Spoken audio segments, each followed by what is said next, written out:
let's talk about lithium-ion batteries. Anyone who owns a cell phone, anyone who owns a laptop computer, carries around lithium-ion batteries. And the computer industry has been using these for 20 years, essentially. So the cost has been going down by 14% per year for 15 years because of the exponential growth of cell phones and iPads and so on and so forth. In 2010, 2 new industries got into the game. So before, it was just the computing industry doing this. Now 3 multi-trillion-dollar industries are investing in lithium-ion batteries. The auto industry, the energy industry, and the computer industry. So what happens when you triple the investment, triple the demand? Costs go down. You get breakthroughs, you get more demand, you get improvements in technology, you get improvements in processes.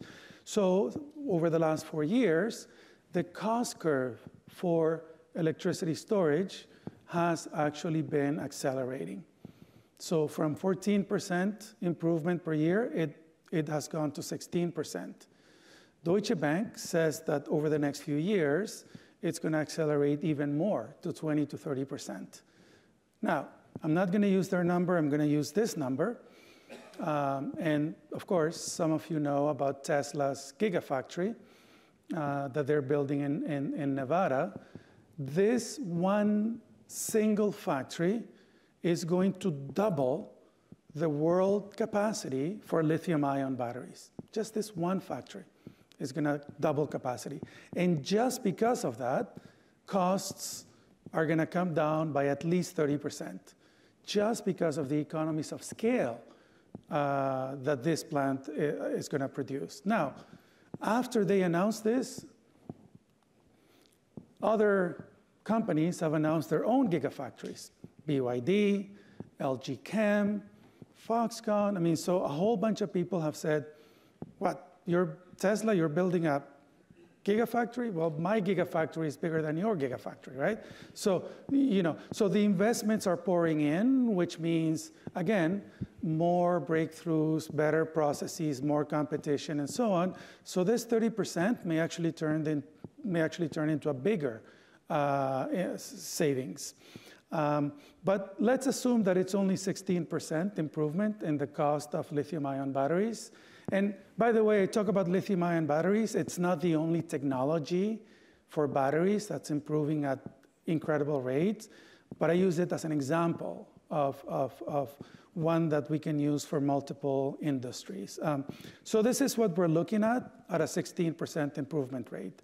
And we have 2 points at which this becomes disruptive, when it gets to $200 per kilowatt hour, and then when it gets to $100 per kilowatt hour. And notice that it's going to happen within the next 10 years. We're not going to wait till 2070 to do that. Now, as I said before, business model innovation is every bit as important as technology innovation. So what is the business model innovation with energy storage? So I said that solar as a service, third-party finance, was what essentially kick-started the whole solar industry in the US. So the storage industry has essentially copied this business model, and now a few companies are offering storage as a service. So, and this is independent of solar, by the way. They would come into a store, the 7-Eleven or warehouse or Countdown or whatever, and say, look, I can help you save money on energy, capacity demand or energy, with storage. I have better software to manage your consumption and usage of energy, and why don't we just save the money and split the money that you save, and I make half and you make the other half. Pretty interesting business model, right?